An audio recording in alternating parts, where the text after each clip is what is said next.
Hey everybody, welcome back to another Pokemon Draft League battle analysis. I'm your host today, Michael, and I'm joining you with yet again another Pokemon battle analysis with our Draft League. Today I'm bringing you me versus Kyle. Again, I don't know, I think this is probably my third time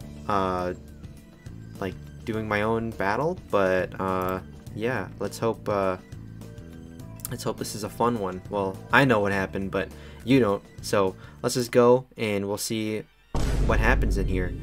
So pretty good lead here for Kyle with Donphan versus my Great Hammer, Tinkaton. I actually haven't brought Tinkaton very much, so it's fun bringing him when he has it. And I reveal out here the Ice Hammer. I'm super against these 90 accuracy moves because I always feel like I'm gonna miss. But seeing here, it does actually land, and does a decent amount, 55%, and I do get the speed drop, which is unfortunate, but Donphan reveals that he has the red card, and swaps me out into Garchomp, which is not a bad play, actually. I would have liked it if it was like Quaquaval, but we see here that he pulls out the Stealth Rock, and I just kind of go with what I got. So here's the Stealth Rock. I set up Stealth Rocks of my own, and then he reads that and gets a critical hit, Rapid Spin. Alright, critical hits, baby. Whenever it's my battle, we always get blessed with the critical hits. Rapid Spin, getting the speed boost, but the Rough Skin. And then I retaliate back with a critical hit Earthquake, which is pretty funny. Crit definitely mattered there. Gardevoir was a nice play to take the Rough Skin. Not a bad ability to steal. Probably out of all of these, probably the best one.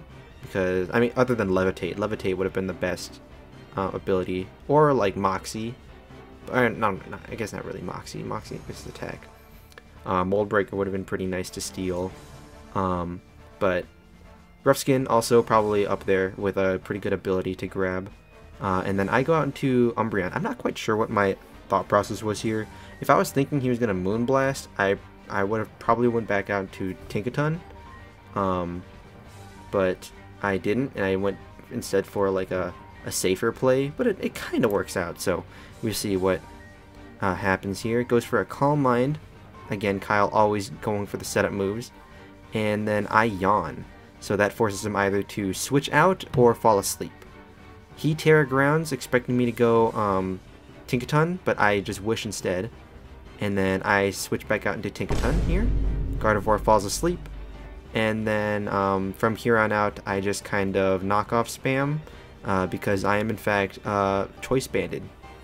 So I knock off his leftovers, so no more continuous chip. And then knock him off again. I mean continuous healing. And so the Gardevoir eventually dies, but I take 36%.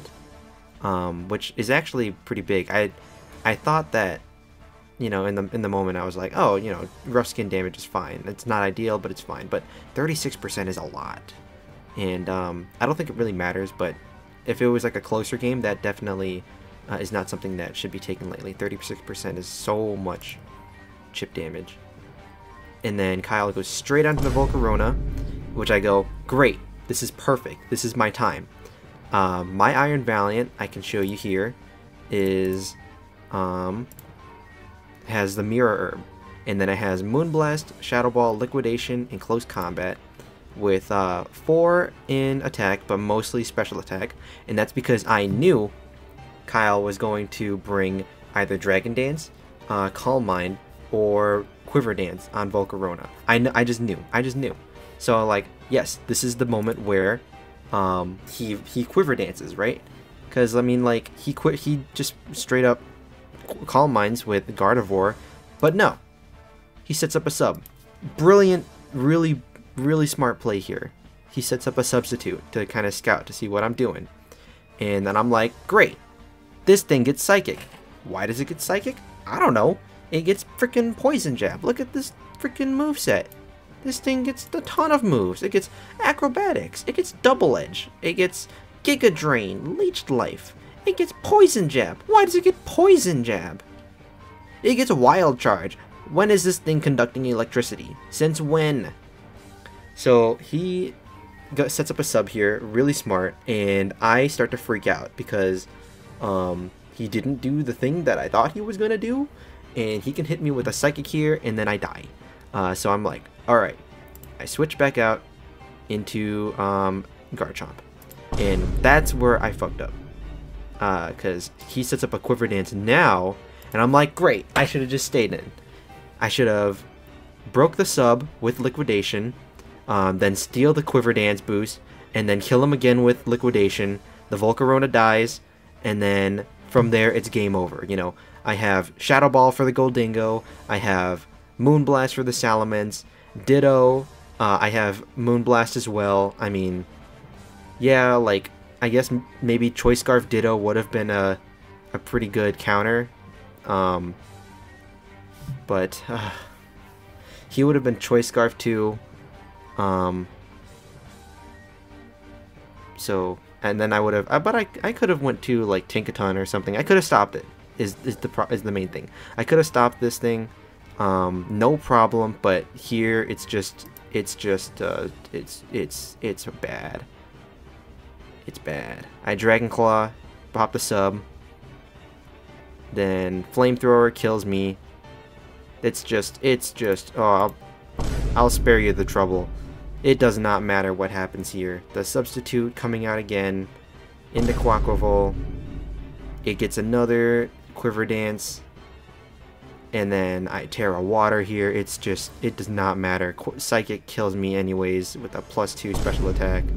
It gets up another Quiver Dance, but I do get a crit Overheat. That's pretty hype. That was pretty hype. Then I Nasty Plot here. I think I misclicked. I don't know.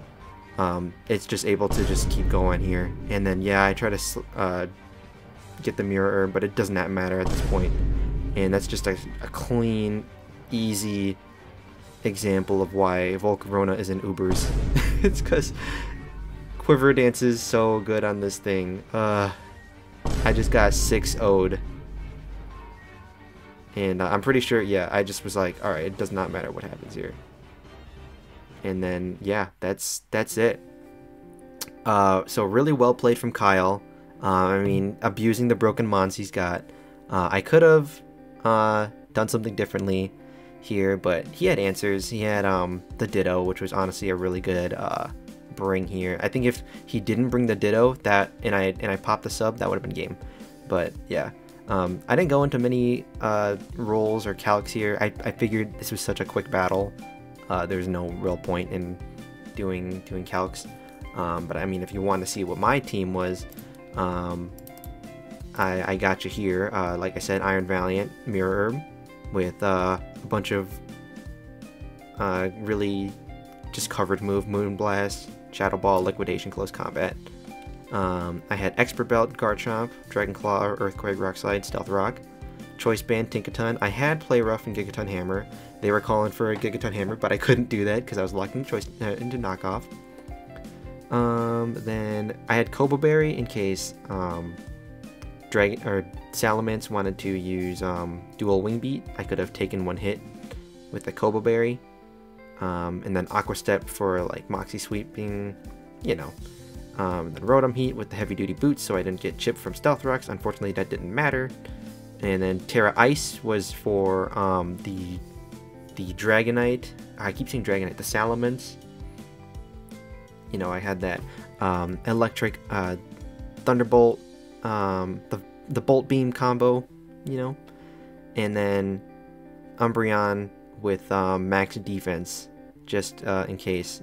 And then I had Inner Focus because I knew from my last defeat with Jake that I did not want somebody to accidentally get a status move on me and synchronize it, and then they can't fall asleep. So that was my team for this battle. Oops. I hope you guys all enjoyed. There should be one more battle, 2 more. I don't remember. There should be 1 or 2 more videos coming out with the rest of week 9, and then we go into playoffs. So if you guys all enjoyed, please consider giving this video a like or subscribe. Doesn't really matter. But I'll see you guys in probably the next video. Bye-bye!